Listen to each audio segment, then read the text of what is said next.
Buenos días de nuevo, señor presidente. Señorías, desde hace 2 semanas, tanto el PP como Vox están politizando el accidente mortal de la empresa Blue Solving.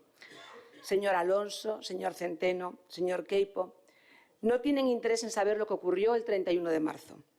En particular usted, señor Queipo, al que le tendí mi mano y ofrecí hablar con usted sin ni siquiera recibir respuesta.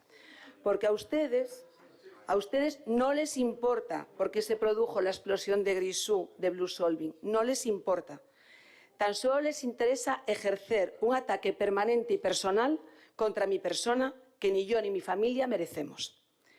Pues bien, les anuncio que ayer por la tarde he presentado mi dimisión irrevocable al presidente del Gobierno de Asturias, Adrián Barbón.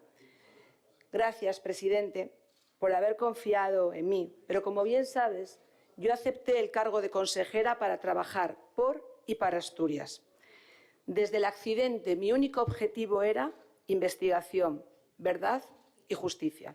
Y tengo claro que en ningún caso voy a ser un obstáculo para la investigación, ni para conocer la verdad, ni para que se haga justicia. Muchas gracias.